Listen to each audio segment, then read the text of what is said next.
Well, good evening, everybody, and good evening out there in the audience, and welcome to the Telecom Advisory Commission meeting.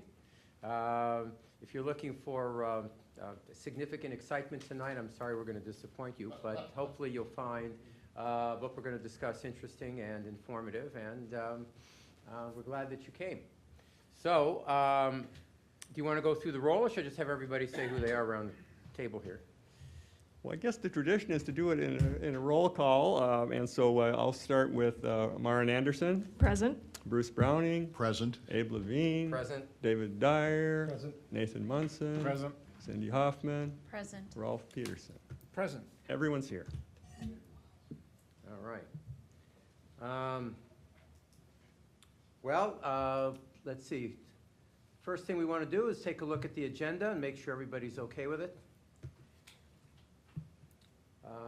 I'm sure you've all had a chance to read it, memorize it, dissect it, and write 6 books of commentary on it. And is everybody okay with the agenda? Does anybody have anything else they want on it or off it? Do we need to make a motion for this? I don't think so, no. Okay. All right, just want to give everybody a chance to have their say. Okay, next on the list is the approval of the minutes. Does anybody have anything that they would like to add, change? Any comment on the minutes? I would make a motion that the minutes are approved. Anybody want a second? I'll second. Okay, all in favor? Aye. Aye. All opposed? All right. I promised you excitement. Okay. Let me see. Oh, I'm looking at, I understand what the problem is. I was looking at the minutes. Okay. 1 second here. I am a little disorganized, but I will fix that in a minute. Okay. So let us talk about now the 2018 proposed work plan for the commission. You want to? Mr. Chair, item 4 is the, item 5 is the adoption, is the public comment. There it is, public comment. So we do have some people here. I just wonder if anybody wants to, I think you should take that. 1, 2, 3, 4, 5. I don't see it in the email. It's here. Oh, it's here in the PDF. It's not in the email that had the bullet points. And that's what I was looking at. No problem, no problem. Okay. Does anybody have any comment out there or anything they'd like to speak about? Here's your chance. All right, going on. Okay. Yep, that is number 5. Is that right? Or I just can't read? You are correct. Oh, all right. Good to be right. Okay, next, the city engineer, Deb Heiser, is going to talk about right-of-way management with 5G, which is a subject matter that is near and dear to the commission, and for which we are definitely trying to get some people to come and talk about it, not without a tough time doing it. So, without further ado. Wonderful. Good evening, Chair and members of the Commission. As you mentioned, I'm Deb Heiser. I'm the Engineering Director. And I'm here tonight to talk about right-of-way management. And this is really the bread and butter of a lot of what engineering does and what the city does itself. So let's first talk about, and this is for the viewing audience, I'm sure that those on the Commission know exactly what we're talking about when I throw out right-of-way. But first and foremost, what is it? This is a definition up on the screen right now, but I'm just going to simply say it's that land that the road and everything underneath it lies on. The road itself is actually narrower usually, and I say usually, there's no absolutes when it comes to right-of-ways, is usually narrower than the actual land that the city has, or the state, or the county has the ability to use for public purposes. So I'm going to show, I'm a visual person, I have a picture up there showing 36th Street, which is showing you the right-of-way, but I'm going to actually show you this, what's under my street. The bottom line is that what you see out there is only a fraction of what's actually outside in the right-of-way. So for the most part, I always say this to residents when they ask, or business owners, the right-of-way actually extends between 15 and 20 feet behind the curb. So what you can see here is just an illustration. This white line that's in this location is the right-of-way line. So you can see there's the road, there's the cars, the parking all happens. We've got street trees in the right-of-way. We have sidewalk, and those are the things that people can see. This depiction does not show the power poles. We have a lot of them, they're not all power, utility poles. that are in there. They have fiber, they have electric, they have a lot of stuff on it, telephone. So then when you get underground, this is where it gets to be difficult. Every house is connected to water.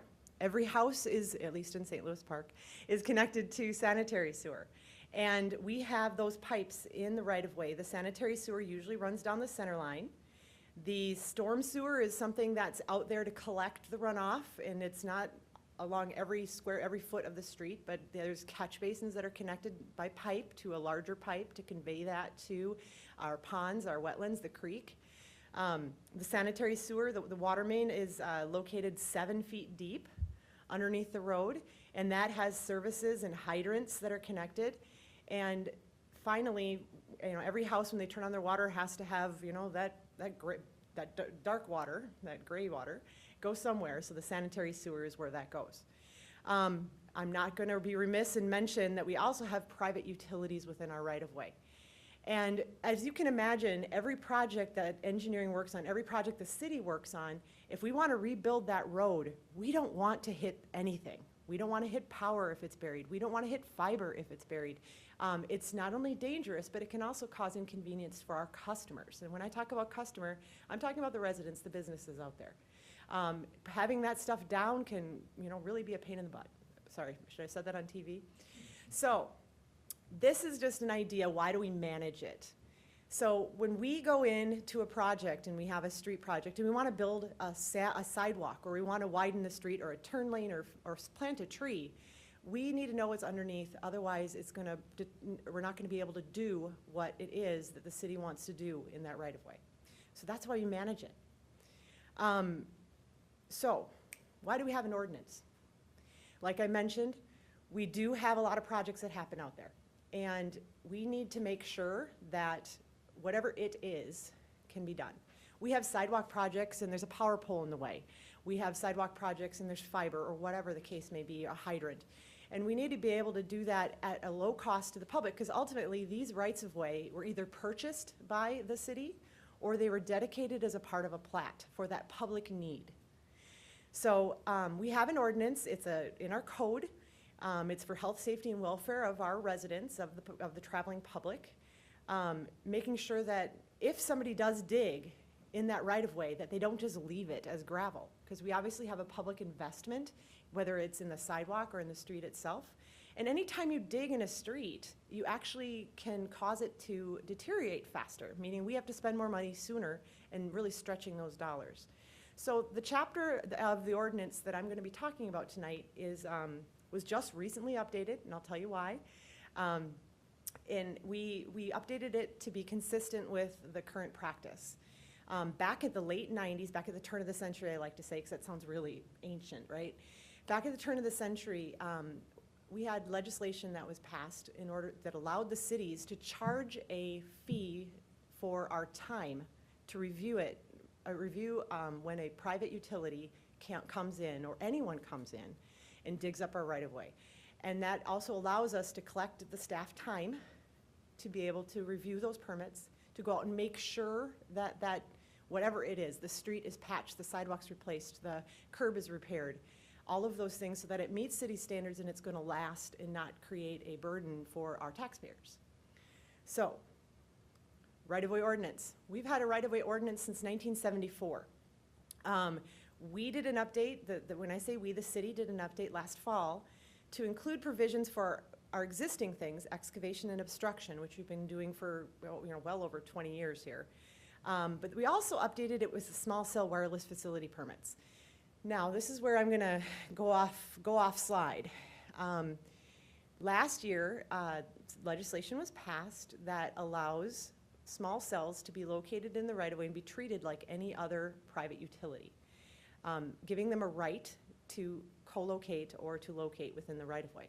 Prior to that, they were treated much like our macro cells. And when I talk about a macro cell tower, I'm talking about the lattice towers you see, the monopole towers you see. And actually, we have a number, maybe the viewing public doesn't know this, but we actually have a number of leases with cell phone providers on our water tower. So we collect that, and so when we first started getting calls asking if these 5G, these small cells could be located on our infrastructure, meaning our light poles, on Excel poles, on street lights, whatever the case may be, we were moving forward in a path, and we've been working actually before last year for about 2 years to enable that to happen using the model that was used for the towers. So I'll get into that a little more specifically later, but let me just focus right now on the ordinances. Also, we strengthened our ordinance to allow us to have some more teeth to require that right-of-way patching and restoration. We were not getting quite what we needed in the timely manner that we needed. We had patches that were open for weeks, which really isn't good for the traveling public. Cones around it, it's not good. Also, we were able to require mapping data, and finally, when we do have to do work, we're going to require location and relocation of facilities.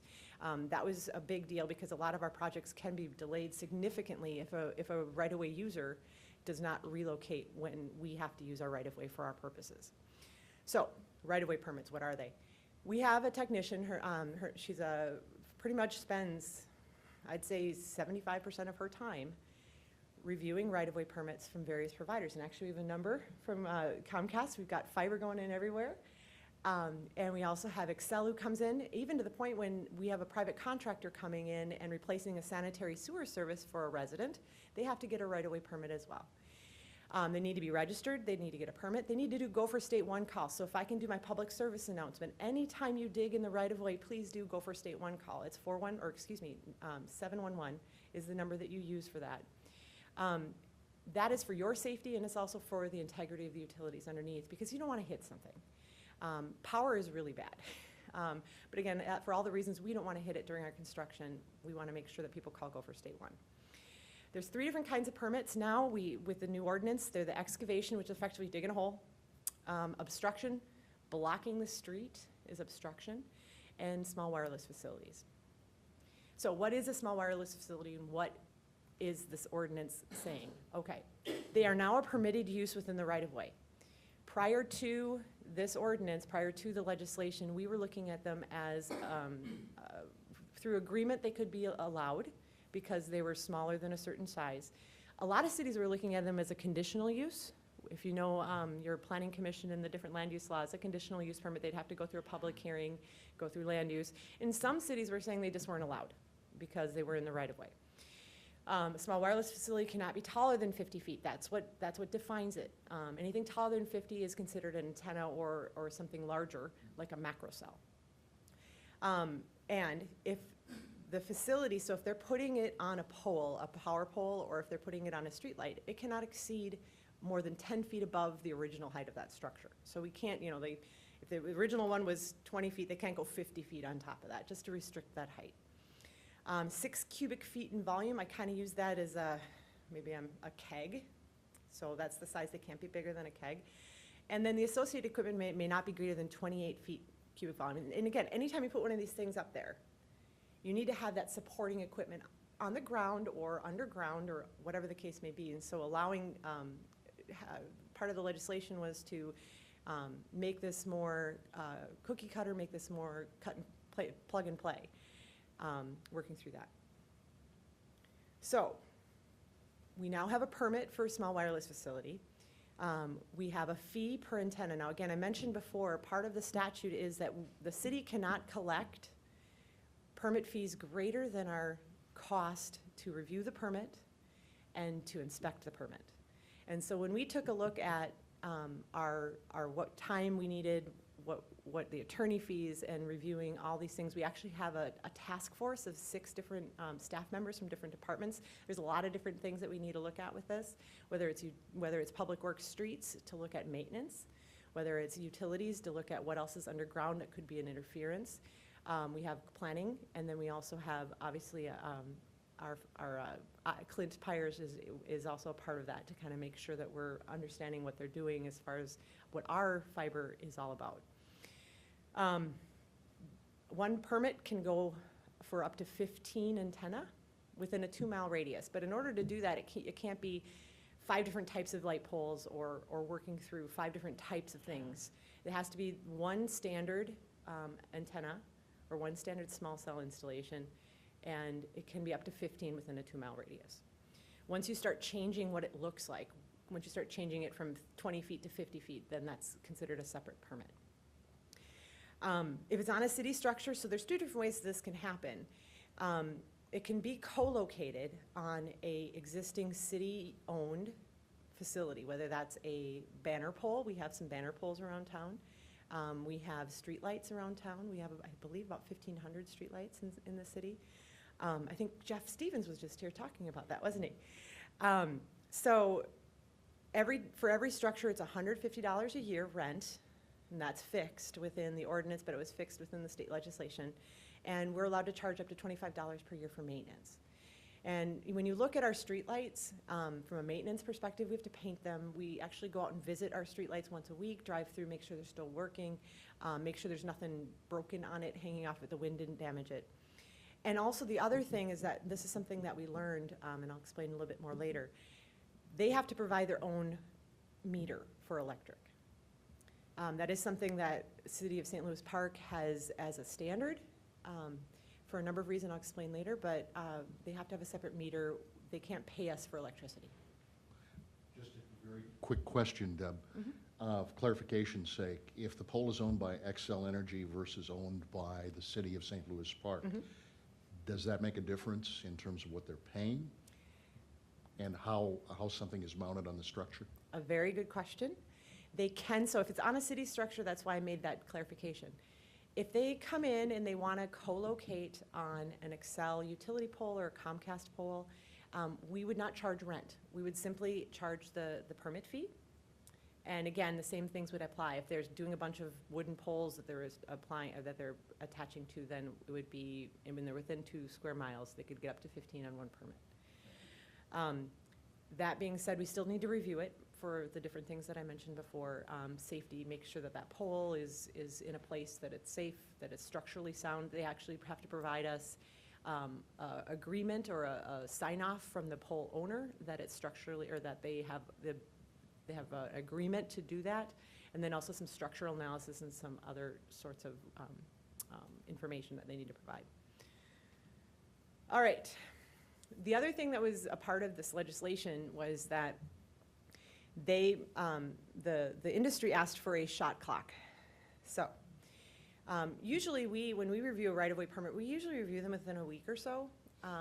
But with these, because of the different things and the intricacies of the health, safety, welfare, what they look like, making sure we're getting back what was there and it's not endangering the health, safety, welfare of the public, these take a little longer, but they wanted to make sure that we would review them and approve them in a timely manner. So up front on the screen here, we need to approve or deny the permit within 90 days of receiving a completed application. When we get an application, we have 10 days in which to determine whether it's complete or not. If we don't act within 90 days, it's automatically approved. Now, we can still deny these permits for health, safety, welfare if there's something, but if we do have a denial, they have 30 days to rectify those things and get back to us on that same permit without reenacting the shot clock. So I'm going to go in a little more depth with small cell and some lessons learned, but I'm going to talk a little bit more about the other stuff that we do in the right-of-way. So we have new language, like I mentioned, to define the expectations about timeliness, and if it doesn't happen, that we can do it and bill the user because they have it, if they have not responded or have not rectified the patch or the curb or the sidewalk, or if the pole that was not installed according to what we needed. We have the ability to go out and do it and then bill them for that cost, our staff time, and as well as the contractor to do the work. We also, another really huge thing is that having accurate as-builts, having accurate mapping data, and so that's something new in our right-of-way ordinance as well.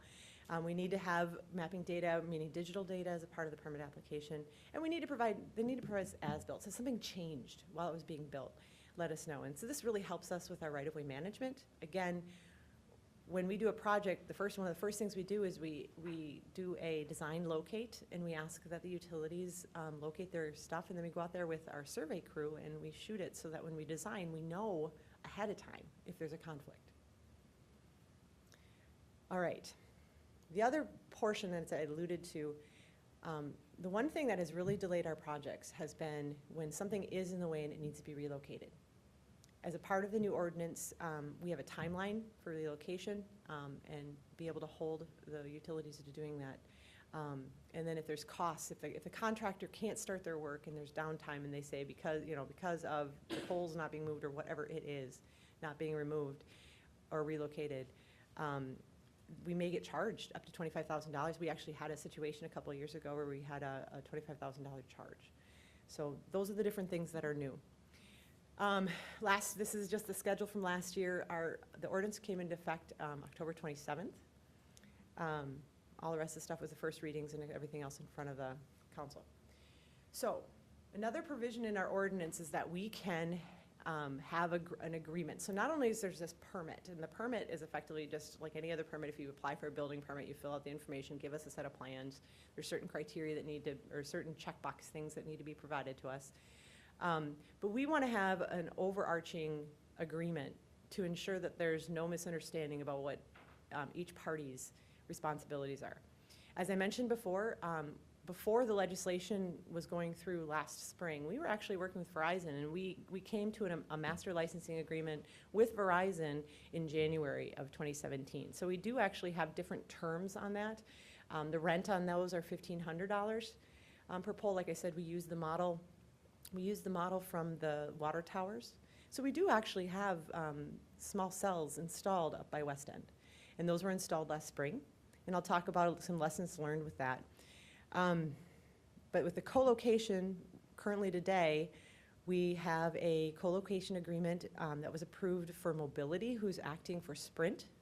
That one is in place, and we've been working through a co-location agreement with AT&T. That's been in progress. We've had 3 drafts that have been going back and forth between our attorneys to really work through what that looks like. Okay. Let's talk about what these things look like. I've been talking about these small cells and some lessons learned. So when I talk about plan review, on the left, and I'm going to point this out, so this is the plan that we reviewed when the first small cells came in. You can see that they're showing you the different panel antennas, the radio units. Also, they're showing a banner. So this was actually installed up at West End where there's a banner that was supposed to be installed. We reviewed it. We had the details. We looked at it. They were installed, and what can happen? On these, initially, we agreed to have them connect to our power source. We had warned them that our lights are on photocells. And what that means is our lights are off when it's sunny, and they're on when it's dark. Well, if you connect a small cell, which is supposed to have electricity all the time, to a photocell-controlled electrical connection, it doesn't work. Well, it works at night. So that was the first lessons learned. That's why we went to separately metered, really to make sure that there was no question, and if there was any overcharges, the fixed rate that is in the statute, that is in our ordinance, we weren't confident that that was going to cover everything, so we just felt this was the best and most cleanest way. That way the bill goes to the provider in working through it. The other thing is that you'll notice on the right is the installed. So this is what's in it at West End. You'll notice that the banner is not in. We reviewed this, we looked at it so what they did is they took the pole out, they built a new one that was structurally strong enough to hold hold their equipment, and the banner arms are too far apart for our banners, and they're too thick to fit our banners. And so lessons learned. Making sure that we have these things taken care of. They're addressing it. They've been really good. Verizon's been really good. They're going to address it. But it's just a question of lessons learned. Why, what are the things that could happen? And all this stuff that I'm telling you about takes staff time to take a look at, make sure it was installed according to what was approved, making sure what's out there is working, and eventually, hopefully not, if these get hit, that responsibility, that insurance, who's responsible if that driver is hurt or whatever the case may be. Or if they get blown down in a tornado, what is that liability? So I went through some stuff pretty quickly. I figured that the group may have some additional questions for me. From our perspective at this point, we do have the one install, maybe I'll go back up to that picture, the one install at West End. We did just recently receive a permit from Mobility to have their equipment installed on Excel poles. That one is going to, well, we haven't quite received it yet, but our understanding is it's coming. And we're going to be processing those as well. That'll be over by Louisiana Court. So we have a total of 3 in town. And it's been a year, so. Where did they, for this one, since they couldn't use the power that was from dawn to dusk or whatever, where did they get their power? Did they have to trench down below? They had to have a separate meter. They really, the way they worked it through is they had a separate trench and they connected before. So, Okay. yeah, Okay. before our photocell. Just out of curiosity, from more of a market perspective, how do you see the demand Oh, how do I see the increasing demand? over the next year for small cells to be installed? My understanding in our discussions with the industry is that with 5G, these could be every 300 feet. So if you ever drive downtown Minneapolis, actually, I was just down there on Saturday, and part of the push for getting this done, my understanding, was the Super Bowl. And what my colleague in Bloomington, they had the media headquarters at the Mall of America, so they had a number of these installed around the mall. They also have them all over downtown, and actually I was kind of driving, we were driving on 7th, and I kept looking up, and it was about every block that you could see them. So from my understanding, from a 5G, data is king. And what these do, and again, very positive for our customers. And when I say our customers, they're the small cell providers, customers are the same customers that the city has. In that the 5G is going to need more data and to really work, and my husband's in the industry, and he's told me that's going to be really fast as far as streaming and everything else on your phones. You need to have them, my understanding is every 300 feet. Now you look at it, how many providers do we have? We've got the big 3. So if you have 4, soon to be 3. And they're not necessarily sharing. So when you look at a block in a high density area, and it's really about density. Why West End was a huge candidate is because it's a gathering place. And when you have a lot of people trying to get data, it gets slowed down. So we envision that with 5G, these are going to become more and more prevalent. But again, we haven't seen it here quite yet. Yeah, that's what I was we'll going to see. ask over the, Yeah. I was just trying to gauge the speed. Clearly, it's going to happen. I was just trying to gauge the speed, at least in our Twin Cities area of deployment. We know there's trials going on in other cities.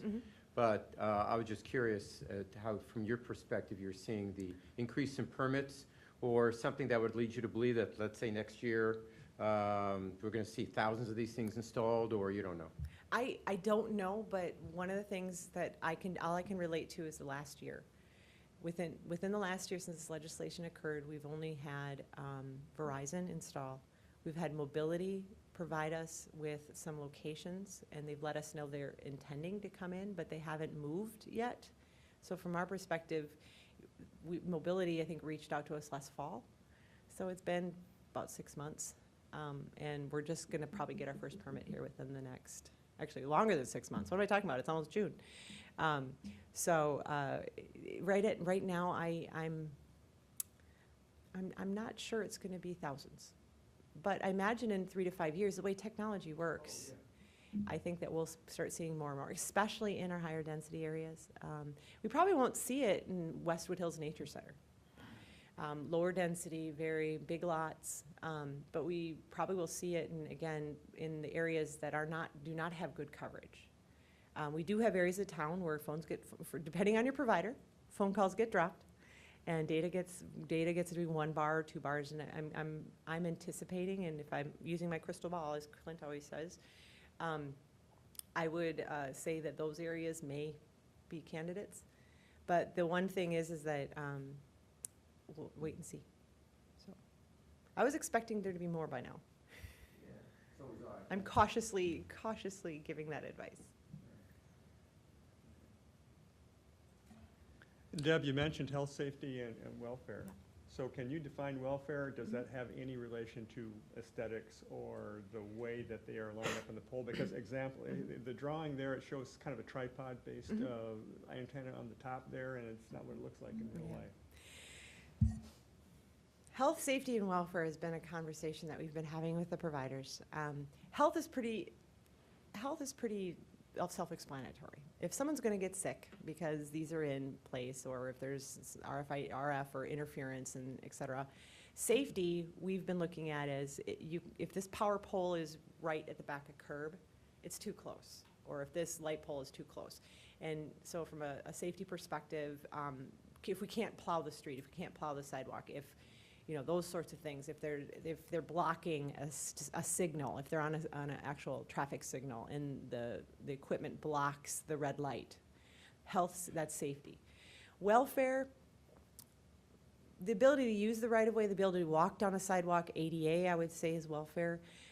ADA, Americans with Disabilities Act, if the pole's in the middle of a sidewalk and they're just going to leave it there, I would say that probably from a welfare perspective, that pole needs to be relocated so that we can meet those requirements. Aesthetics is a tough one. So one of the things that we wanted to do, we attempted to do with this, is that banner would screen some of the equipment. And that was something that we felt, since it was on our poles, that we could require. And when it is in, it's going to be doing a better job of screening it. But health, safety, welfare has been something that it is kind of, from our perspective, going to be difficult to turn these down. Because again, if the city were to review the permit and say, we deny this based on health, safety, welfare, and we give a finding, let's just say, from welfare, this pole where it's located is in the middle of the sidewalk, it needs to be relocated because of Americans with Disabilities Act. They have 30 days to rectify that. And so they could just relocate the pole, and then that concern is no longer a concern. So. On that same topic, the comment around decorative support structures, can you talk about that? In regards to the city's lights? Say city requirements around that. Well, what we have as our requirement in our permit, I thought I brought it up, I didn't, is that if they want to go on a decorative pole, they need to replace that with in-kind. Okay. And it needs to be structurally sound to hold the equipment. And we need a structural report, a structural engineer to sign off on it. So as you can see, this is a replacement pole. This pole on the right is very similar. If you drive by and you're not looking up, you probably wouldn't notice that this is a different pole from a strength perspective. It's just a question of the gauge of the metal. And working through that. Another question, does the city have a position, the way it reads is that they're permitted use except in districts zoned as single-family residential or historic. Does the city have a position on such devices in, let's say, single-family residential zones? And I am going to take a moment. I know that our community development department is working on a ordinance update in the antenna section. And they have been working through that with the Planning Commission. We've been meeting on that. There is special provisions in the residential that are not in the commercial industrial as far as that aesthetic is concerned, and as far as blocking entrances, trying to get at that welfare with a more prescriptive definition. But at this point, we're not prohibiting them in residential areas. Are you giving the public a chance to comment on those? All of those ordinances are being, there's a public hearing, Planning Commission, there's public hearing at Council. It has not been approved yet. Okay. Not just the ordinance, but is there consideration of actual, when permits are requested for the public to comment on those? Because of the shot clock, we would not have an opportunity to do that. We have to approve or deny within 90 days, and from a public process perspective, we really have not put that as a part of our process. Okay. Another question, what is the city's position on the disposition of these? Is that in the contractual language as well? What disposition? Meaning if the provider decides to terminate the lease. Yep. We actually require, and I apologize, we actually require that as a part of our co-location agreement that we have a bond, so that if they were to, and there is language in there as far as making sure it's removed from the facility and working through that. When they do co-locate, for instance, this pole is ours. They replace it, and then they sell it back to us for $1. So this pole is ours, and there's when we do have to replace it, if it does get hit, they have a responsibility for the cost, so.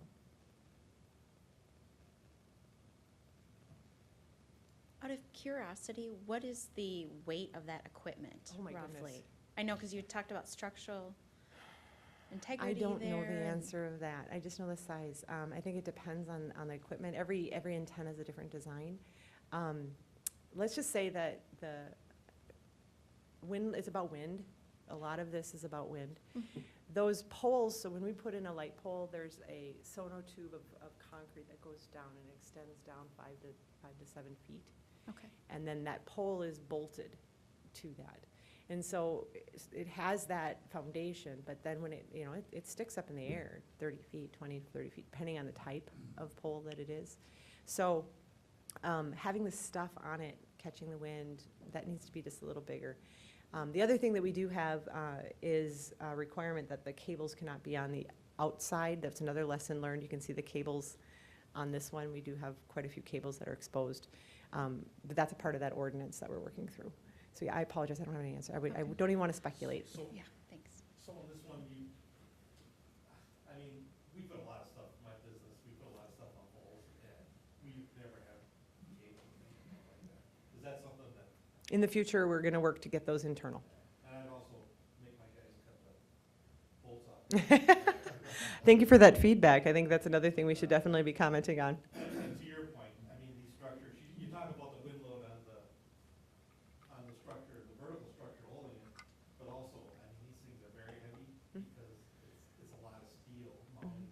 The radio units, the antenna units, all that is steel and it is quite.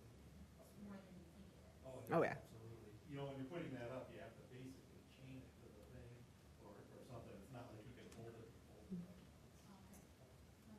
Yeah, sorry, I didn't have my microphone on, but. I saw it. There's one thing that comes to mind from a previous outing the city had with Wi-Fi. And a lot of people were not happy with the way that turned out for a lot of different reasons. One of the things that they didn't like is some of the poles that they had used at the time were on residential boulevards in front of somebody's house, for instance. Do you envision anything like that having to happen with small cell technology, where they would put something in front of someone's house versus on a power pole or something like that? Yes. And again, from our perspective, when it comes to the right-of-way, it's governed by that public use and the Public Utilities Commission and the right-of-way ordinances.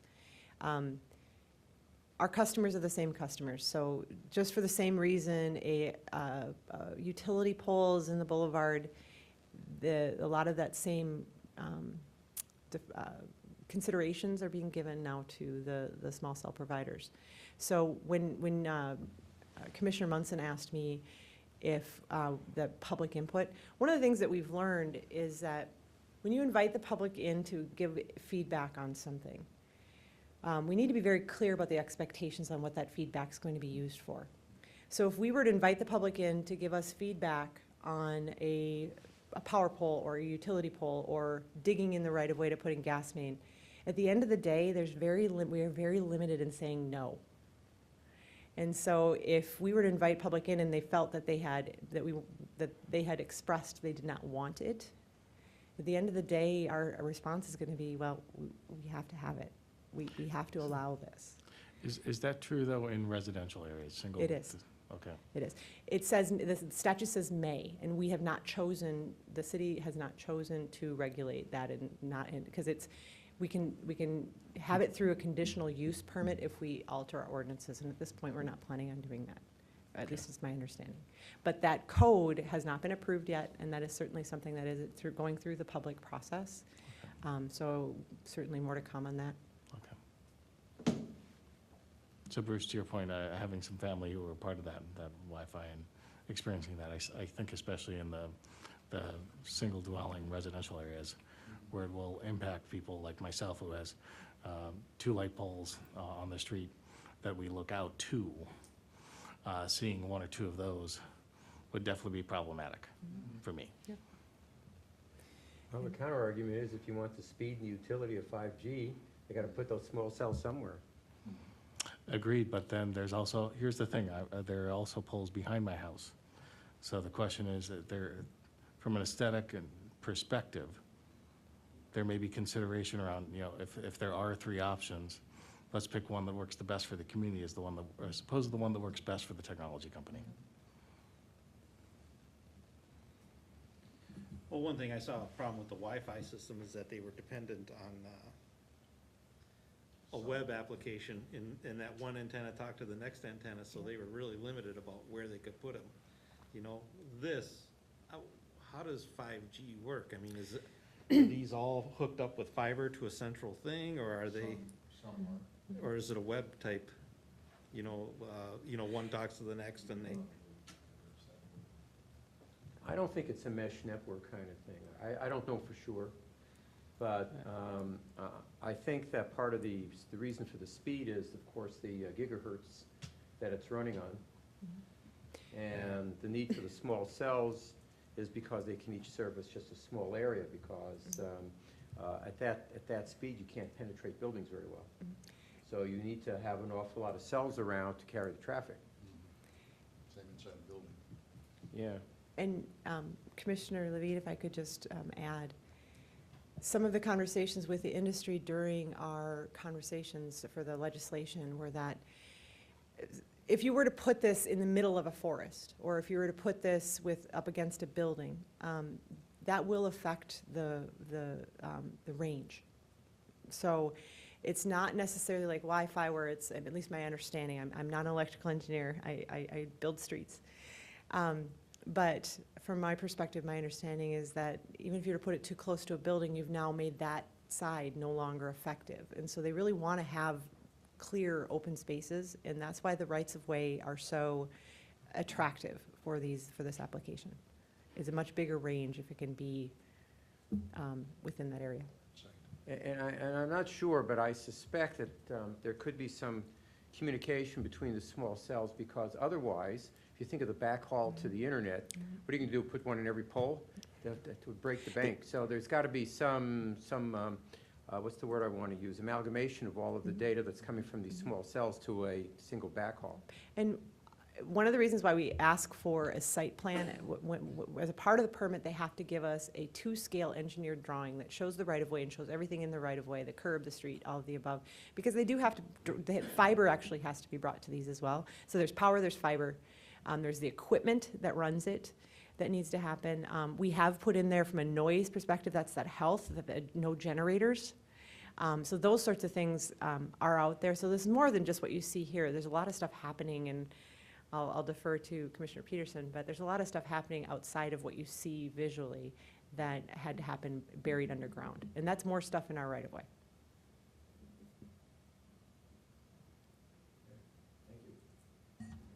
One more question is, how does our right-of-way ordinance and the amount of income or the charge for it compare with other cities nearby? Is it comparable? Well, from a perspective of the small cell permit, it's very on spot with a number of cities. We charge $1,500 per, but again, Minneapolis has a lower per antenna charge. We know that. As far as our actual excavation and obstruction, we actually are on the low end. For my previous life, we charged much more than what we do here, but again, we have about $60 per hole, and then if they're doing trenching, it's a per foot length and things like that per permit. So like I said, though, is that ultimately at the end of the day, the cost of the permit cannot exceed what staff time or attorney time or whatever it is. We can't make money off this at the end of the day. So we really try to, every year when we look at permit fees, we take a look at that, the hours spent on right-of-way permits, and we're now tracking small cell. Like I said, we have a city attorney and agreements and things like that. If there's questions on bonding, reviewing that, we have those fees as well. So working through that.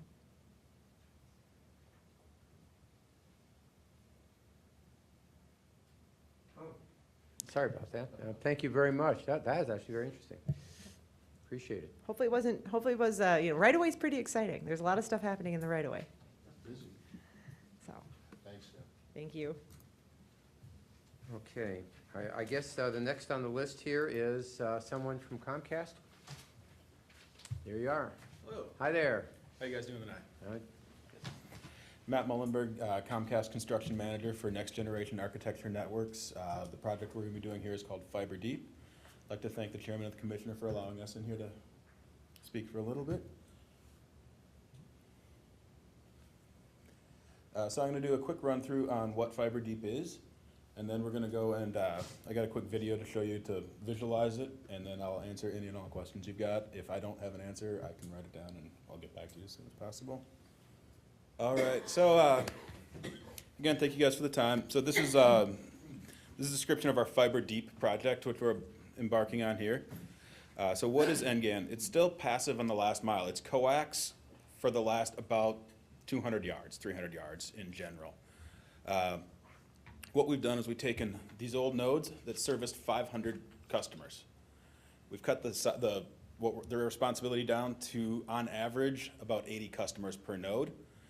With our current architecture, they can do 120, so we're not packing them full. We want to leave room for expansion. So we come in once, do it right, and don't have to duplicate things. From the last 300 yards or so, there is no amplification. We're actually taking boxes out of the system. We're adding in more larger boxes, but they're not significantly larger than our current nodes that are deployed. So you're not going to see some of the things you're seeing with a great increase in size. They're a little bit bigger than our old ones, but they only weigh about 65 pounds a piece. We're only doing this in our current areas. This isn't extending out into places where we're not. So this isn't what we would typically describe as an upgrade. This is an enhancement. We're not selling another product. We're simply making our network better and upping the capacity and speeds that are available. So this is our old network. We'd come in, we'd have one existing mother node, and then each of these triangles would be an amplifier, where we're amplifying the signal each step along the way. This node would service about, this slide says 600. If we were in Seattle where it's really dense, they're doing 700 to 800. Here we're about 400 to 500 per in St. Louis Park. And we're getting rid of that, and we're taking out all of that coax. And we're running fiber optics. So it's a direct run to each one of these nodes. So we're actually introducing a lot of fiber to the system. This is a lot more resilient and hardened plant. If one node goes down, instead of losing 500 customers, if we have a failure of any sort, we're now backing that off. Now, can multiples go out if there's a commercial power outage? Yes, but in general, we find this a lot more resilient and it causes a lot less customer problems. So all of this is the field stuff, and it feeds back into our head end. And we had a conversation about this earlier. This is all the equipment we're adding to our head end. Just the 5 racks you see here take about 4 weeks to wire up. And this is what it looks like when it's done. So a lot goes into that. So we'll show you a quick video here that kind of demonstrates it. This is a little bit more in-depth and technical. Called Fiber Deep is being used to bring fiber optic connectivity to within 1,000 feet of most homes. First, we'll take the deep dive to see how Fiber Deep delivers on our commitment to our customers in established neighborhoods. Let's start with the big picture. Comcast operates key communication centers around the country. One of these centers is the Titan facility just outside Denver. Data flows back and forth across a complex fiber network that includes centers like Titan, regional and local head ends, and our end users. We're in Cupertino, California, in the tech-driven Silicon Valley.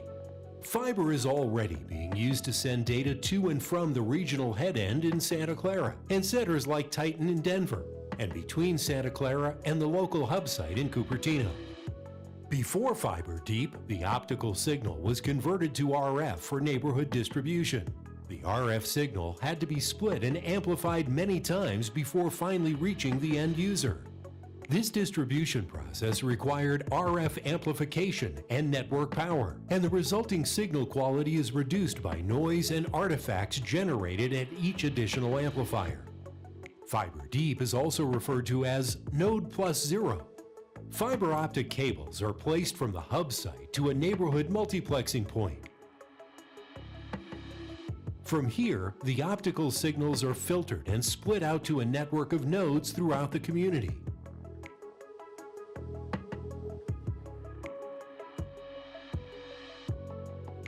Each fiber deep node delivers RF over a short distance, usually about 1,000 feet, over the existing hardline coax. Because the distance is so short, no additional amplification is needed, and existing amplifiers are removed. Nodes now feed directly into each subscriber tap, thus node plus zero. The result is a clean, reliable signal, allowing customers to enjoy the speed and bandwidth benefits of fiber without the disruption or expense of new wiring in every backyard. This streamlined network is good for our customers, our employees, and the environment. Fiber deep increases up and downstream bandwidth, requires less maintenance, and offers increased reliability and signal quality to and from each home. Because nodes are within 1,000 feet of each home, the future opportunity to serve each home with fiber directly is now a reality. So that's just more of a video explanation of what we're doing on fiber deep. And I can kind of walk you through one of our cut days. Is what happens is we're going to come out, we're going to do construction in advance. We're not doing a ton of heavy construction. A lot of it's overlashing on current lines that are in the air. We're adding small count fibers. These aren't, 256 count fibers or 900 count fibers. This is, 44 count fibers. So they're about that big. Not really obstructive or intrusive. We're going to come in, we're going to install that, we're going to set the nodes up. We're going to give warning before we come out, 3 days ahead before we do the construction. A month before we do the cutover, which is the only thing that affects the customer, we send out a letter. The week of, we will, 3 days out, we will again door tag them. We now have a system for SMS text messaging on the day of the cuts, so everybody knows when they're going to go down and when they're going to come back up. We will proactively alert them through text. And right now, at the end of our last project, we finished in March in Roseville, the average downtime was about 90 minutes. It was under 2 hours. Some of the other areas right now that are doing this with Comcast have got it down to about 90 minutes. So we were under 2 hours in the middle of winter. So my guys say they can go faster in the summer. And I'm sure lots of people can back me up on that one.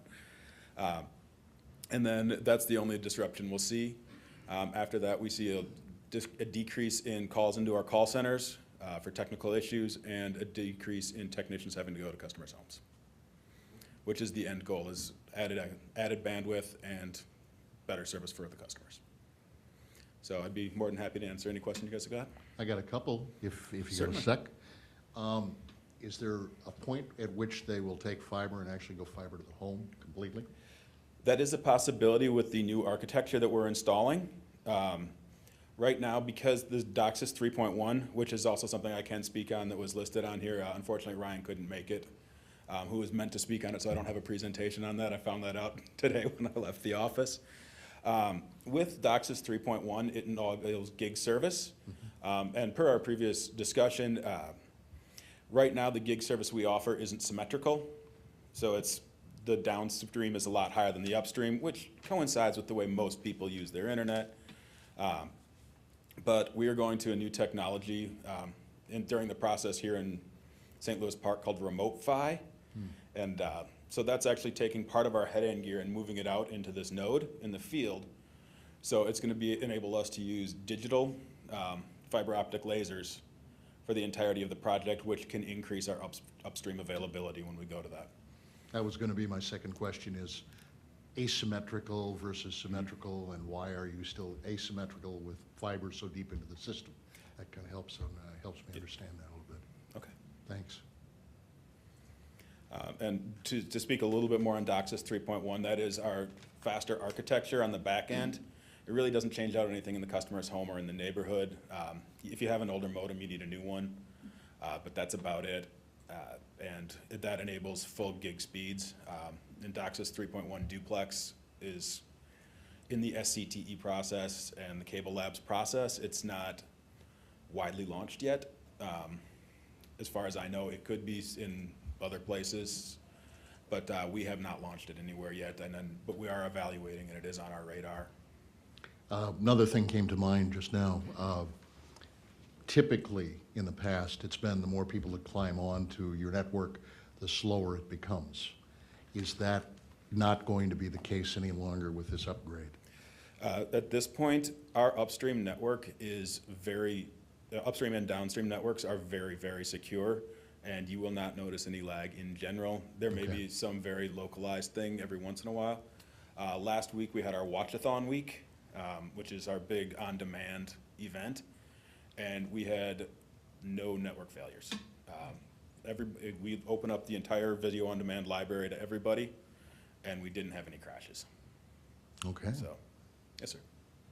Recently, you significantly increased the download speeds. I'm just curious, is that just a marketing decision, or was that there's some technology that changed? That was a marketing decision. We've increased speeds in 15 out of the last 17 years, I believe. So it's something we plan to continue to do. So this is an enhancement and not an upgrade? Correct. What are the definitions between Well, enhancement and upgrade? So I think we came through in the late 90s and did an upgrade because we wanted to sell more people more stuff. And it was a mess, and I don't think we did a good job cleaning it up. So we're staying away from that word on purpose. Okay. It's an enhancement in the fact that when we're done with NGAN, we're not selling you another product. There's not something more. This is to make what we already give you better. And if I can pick on you one more time, and this isn't really your bailiwick, but I will ask the question nonetheless. You have a competitor in town, obviously, for internet service and actually television service as well, and maybe more for internet service these days. But one price guarantee. This is what you pay for the life of the time that you're connected to us. There's no contract involved, blah, blah, blah, blah, blah. One difference that I see, and again, this isn't particularly your area because it is a business decision, obviously, but do you see them going to anything like that for somebody that just wanted to have internet service and not have television service?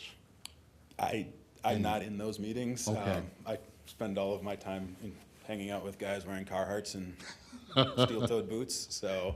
I didn't want to hang you out to dry or anything. I just thought I would ask. You know, I don't know. Okay. It's not something I feel comfortable commenting on. Okay, that's fine. That's fair enough. All right, thanks a lot. I think we did it. Thank you very Thank you guys for your That time. was really good. One more question, Mr. Chair, and that is, I hear anecdotal complaints where people will say that they have interruption in service, they have pixelation, they have cable television viewing problems. And sometimes in the complaint they'll say, well, I had a Comcast engineer or tech out here who said that, oh yeah, this is a known problem area. So I'm guessing, since I've heard that comment several times, that there are known problem areas. Do you expect that being able to decrease the number of customers served in a node might improve service in some of those known problem areas? We have evidence that it does. Like I mentioned earlier, we completed a project up in Roseville. We've deemed these nodes where we have problems red nodes, and we attack them, and we're down to less than 1% right now. And in the city of Roseville and the surrounding communities, because as part of this project that we're doing here, we're not just doing St. Louis Park, we're doing some of the neighboring cities as well. We have one node where we have issues, and it's not with the node, it's with the customer's home backfeeding into the tap. So as much as we can, we try to get out and fix those. What we do then is we'll go out and we'll knock on the customer's door, we'll try to give them a call for a couple weeks, and if they don't get back to us, then we'll end up figuring it out a different way. So. If I could just ask one question. Has this already been implemented throughout St. Louis Park, or how extensive has this been? So it's done in Roseville, Vadnais Heights, Falcon Heights, Columbia Heights, a lot of heights. We are starting right now. We are in the construction process. The cutovers will start in June, and we will be completed before the end of the year. So, and we've been pretty quick with what we've been doing, so. Okay. Anybody? What's been the biggest challenge for you in the transition from a, say, hard hat and car hard perspective? Probably the biggest problems we've had have been the winter, honestly. We worked all through the winter and getting our guys out. We didn't miss a single day of production all winter. So we had guys up on poles at 20 degrees below zero. So those are some tough guys out there. No, I couldn't do that. But the construction is all industry standard construction. We're just installing some new stuff. Okay. Putting fiber a lot deeper. It's nothing it's a shift. It's not a genesis. Yep. So, Thank you. thank you, guys. Okay, thank you. Moving on. Comcast price increase effective May 1. Who's going to talk about that? Oh, you are? Oh, okay. So we can yell at Reg. So, yeah, I guess so. Although we had maybe a Comcast marketing person here. So Kate and Carly were supposed to be here. They both had things come up. I talked to Kate specifically. There's road construction in front of her house and she can't get out of the driveway. So she just sent her apologies. And Ryan, I think, is in a similar boat, so. Does that mean that since she's not here, the price increase will not take place May 1st? I don't feel qualified to comment on that. You're good at that. Well, May 1st wasn't Thank you, guys. Well, that's true, that's true, that's true. Okay, did you want to talk about this, Reg? Do you Yep. have some information? Briefly, I do have one slide, Mr. Chair, and just want to mention again that the city of St. Louis Park has no authority over prices or channels being moved from one tier to another, but that we do accept complaints about this. And as of May 1st, some prices were adjusted on Comcast part. One of them is the broadcast TV fee increase. The regional sports network fee increased, and that affects people with digital starter or above. And the packages that they offer for TV services increased 50 cents a month. And then finally, the internet equipment and telephone equipment increased $1 a month, and internet services went up $2 a month for all levels of services. So typically they have, the last few years, made a price increase on May 1st, so this year was no exception. I'll just point out with the price increase on the internet services, I had ordered the 250 megabits, was getting 300, now I get 450. All for, well, it was the same price, but $2 more, so actually, to me, that sounds like a well worth it trade. Believe me, 450 is. Well, it is if you use all 450. Oh, you did, well, run the test, see if you, are you getting it?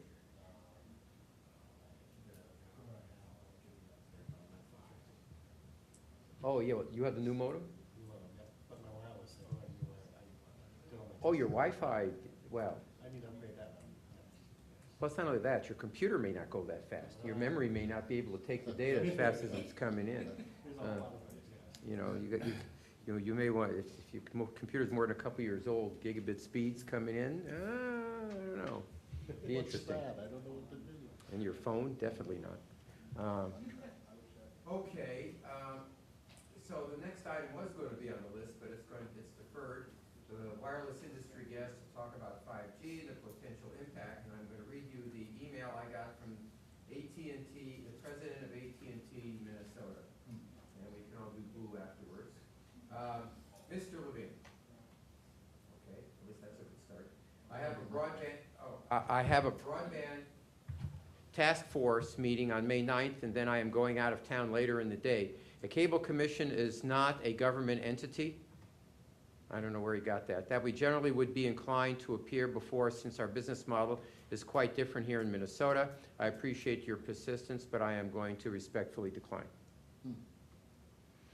And Why were we trying to get him to come? well, I was trying to get somebody from AT&T here to talk about 5G, the technology, what are they doing with it, potential impact, none of it non-disclosure, you know, stuff that's out. And I've been trying for, what, a year? And I finally got the Dear Abe note from the guy saying, go away. And very vague. Oh, yeah, well, you called it a cable commission. I represented it accurately. Yes, you did. So I think the guy has always found an excuse since last May or so for, you know, the dog ate my homework to I'm on vacation to I've got litigation going on and small cell legislation in the state government. It was always one thing after another until finally I cornered him and got this. Well, at least he's- I very much would like to know who he reports to and lodge a formal complaint. And I will figure out how to do that. Maybe we can get somebody from Verizon. Well, speaking of the devil, Well, I do think that Deb Heiser probably would have contact people for us at Verizon, Mobility, and perhaps AT&T even, that might come and address some of the technical issues. And it might take a little bit of the fear of government agencies out of it if it comes from a referral from someone that they've worked with already. And well, maybe I can whose get a meeting department with they know. Deb and we can figure that, and you, and figure this out. I'm I will around. follow up with her to try to get a referral to one of the other companies and again, specify we're interested in the technology and how they plan to deploy it anywhere and specifically here, of course, without trying to get into any sort of political discussion about Yeah, it. but they do have rollouts in other cities, so what are they doing with it? Are they putting DirecTV on the 5G, for example, if it's AT&T, or Fios if it's Verizon? And, you know, how's this all, what do they envision without giving away any specific plans? I was thinking of Deb, the people she knows might be more in the construction and installation end. But if they have somebody high enough up that could get the right people, that would be great. All right, let's talk to her and see what we can do. But I just want the commission to know this email is got to be about the 10th or 15th one I've exchanged with this guy, and he does run Minnesota, so you'd think I was going to the top dog. Right. Just take out top. And anyway, okay, so that's why we're not discussing it. Maybe we should all send him an email. Well, you know, if we can find the right guy to write it to, we can all co-sign it. Sure. I just think that we're being treated poorly, and I don't think we should let it stand. I'm not going to argue that. Yeah, that was very clear. Okay, the next thing is, Bruce, I'm going to let you talk about it. I'll bet you are. You knew I was going to do that. Smart did. Cities Subcommittee Progress Report. Yeah, Reg actually warned me in advance, so I Oh, have yeah. He sort asked of. both of us, but I knew you were going to do I it. just, oh, you did, thank you. Oh, we still have somebody interested. Yeah, Oh. yeah, that's good, that's good. Do you have a public comment before we, nope? Now Okay. he's going to sit there and look at us You and had your smile. chance. That's Don't say okay. we didn't ask. Yeah, our subcommittee got to meet with two people, St. Louis Park Operations Manager Jeff Stevens and Streets Field Supervisor Jeff Wolf. They both work out of the Municipal Service Center, and we were there on April 30th to find out a little bit about what they're doing with the technology we have available to us right now. And I was surprised at how much the city actually is doing. I had no idea until we started to talk about it. They provide, or they use a piece of software called Precise, which is software that locates where the vehicle is on the city streets at any given time. So all the trucks that the city has and all the new trucks that they've been purchasing over time have GPS on the trucks themselves. So they can go to a website and a web page, and that GPS information displays where the truck is at any given time in the city, and gives them a very good idea of what the plowing progress is and ensures that the drivers are doing what they need to be doing. The other thing it does is it kind of takes some liability off the city. Somebody could say, oh gee, somebody hit my car with a plow. Well, they can tell if that plow was in that area at that time.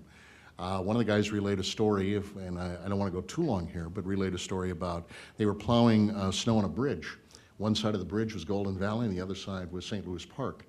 And the snow flew over the bridge down onto somebody's windshield and broke the windshield or cracked the windshield severely in the vehicle. It turned out it was on the Golden Valley side, so we did not have to pay for it because they knew where the plow was at a given moment in time. So it can be useful in that regard too. I didn't realize there are 400 lane miles of streets that the city plows every year. So that's a lot of stuff to plow. And the trucks, Not every year, but every, cycle. every cycle, yes. And the other thing that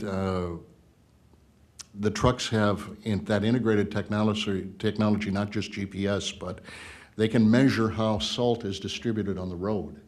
And they can adjust that distribution to take advantage of what needs to be put down on the road to be able to melt ice in a reasonable fashion, but not overkill. So they've saved the city as much as we're using the equivalent of about a third as much salt as we used to use back in the old days before we actually had this technology. And we're actually, Jeff mentioned, we're actually kind of a leader in that automatic vehicle location capability. And there are some other cities and companies that are taking a look at what we do and are hoping to maybe adapt something similar to what we're doing. The other thing that they do is there is an asset management piece, and it's also a web-based management system called Cartograph. And this was put into effect in 2014, which seems like eons ago now. But it allows staff to use smartphones, and if there's a problem someplace, like a tree branch that needs to be trimmed, they can just go ahead and input that data into the phone, and automatically somebody will know, okay, we need to get out to do that, or potholes or whatever. So it's a very cool way to determine what's going on in the city and be able to get to things that need attention very quickly. We were talking about streetlights earlier, and the city actually owns 1,800 streetlights, and Xcel Energy owns the rest of them. And what they're doing right now is they're starting, and they have been doing, St. Louis Park has been doing this for 5 years, they've been replacing, slowly but surely, the old type light that used to be used in the street lights, and they're replacing them with LED lights. And there's a number of reasons for doing that, one of which is cost effectiveness. They're way less expensive to run and impact the environment a lot less as a result of being less expensive to operate. The light is better focused, you don't have spillover and things flashing over into other parts. If you've got a light that it typically had been using, I think sodium vapor, I think is what they use in many cases. A lot of that will wind up being spilled over into adjacent property and things like that. These lights are pretty focused, so that doesn't happen as often. They're very cost effective. I think, though, he said that they had a bunch of legacy Yes. improved poles that Yes. will not get the LED because they went to the technology after whatever the original was. Yep. And so the sort of that ship sailed for some amount of those poles. Yeah, and the poles that Xcel owns, a lot of those are in residential areas, and they are doing the same thing because it's cost effective to do that. And they started out, if I can find it here, I think in the northeast quadrant of the city, and slowly but surely they're just changing things over as time permits them to do that. To give you an idea, the city saves about $500 in electrical service cost a month. That's the equivalent of over 29,000 kilowatt hours of energy. And that's the equivalent of saving over 31,000 pounds of carbon dioxide emitted into the atmosphere. So it's very good for the environment, and it's something that we're just going to continue to do. Both of the people there were very knowledgeable. I was very impressed with what they're doing, and they're just going to continue to do it, and I think it makes perfect sense. So it was a good way to get a feel for what the city is already doing in terms of being a, quote, smart city, unquote, using the technology to our advantage to save us some money and do a better job overall in terms of what we do. You want to add anything? No, I was just going to say, and this sort of came up in the small cell presentation, was, of course, if we want to put, start having some smart light poles, and either for public safety reasons or other reasons, then whatever you put on it has weight. So that you got to do a structural analysis on the pole, just like we were learning on the small cell stuff. And it turned out that it's not that expensive to replace a pole. So if we think there's a benefit out of it, then it's worth looking into. But yes, it would probably require pole replacement depending on what we ended up putting on the poles. Kind of. Yeah, and It makes sense when you think about it, but you wouldn't necessarily, even those concrete ones they got, they're only going to take so much weight. And the other thing that we asked about was cameras. can you put a camera on a pole? Yeah. Well, yes and no. If the pole could do the wind, if the pole had power, first of all, that's part of the issue. The other part is the wind loading on the pole. If the pole is designed to handle it, great, but a lot of the poles probably are not. So it would necessitate not just a camera, but actually replacing the structure itself. So it's not as easy to do as it first seems, unfortunately, and it would probably be a little more expensive to do. Yeah, we've done that a lot for a neighboring city, and it's almost always on a wood pole.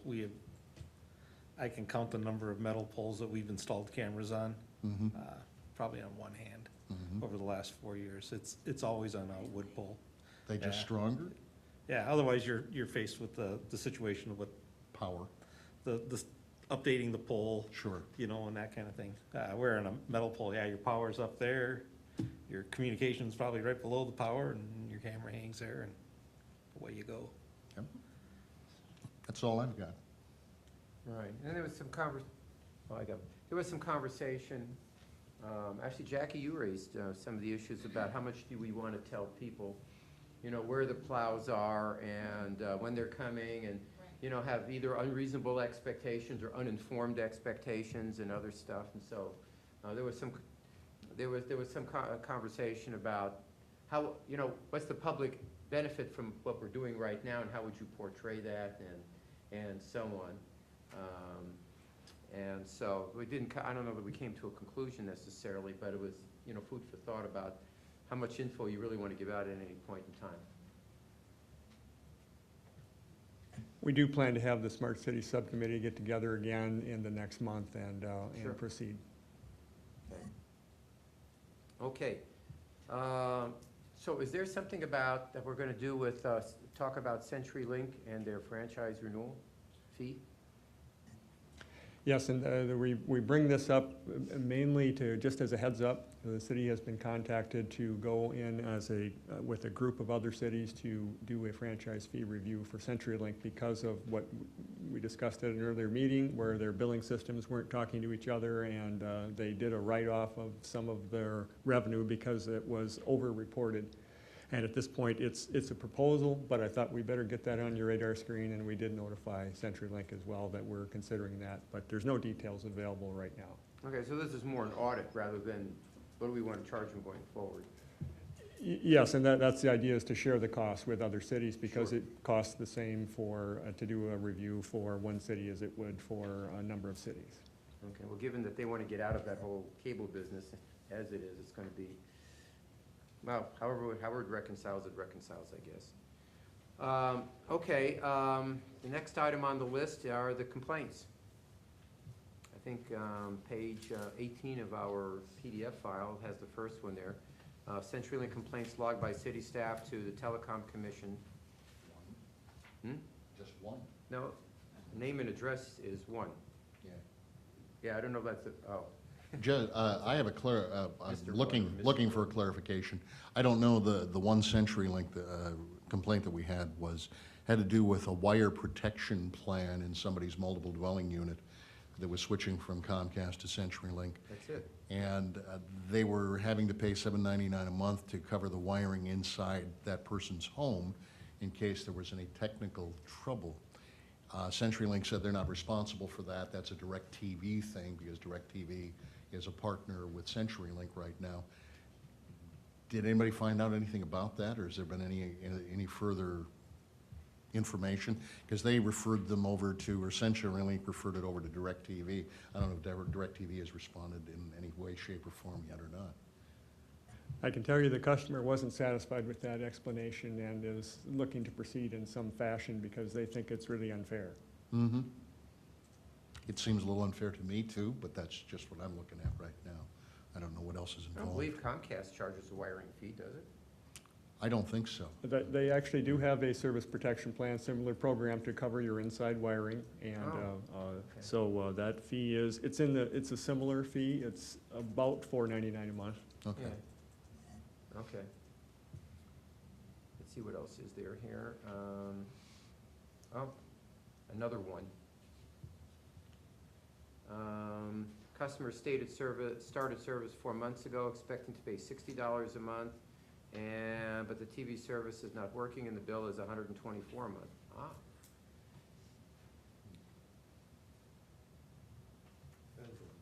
Yeah. Sounds like that's been resolved. that's been resolved, yeah. And then the number 2, recently changed the bill's layout.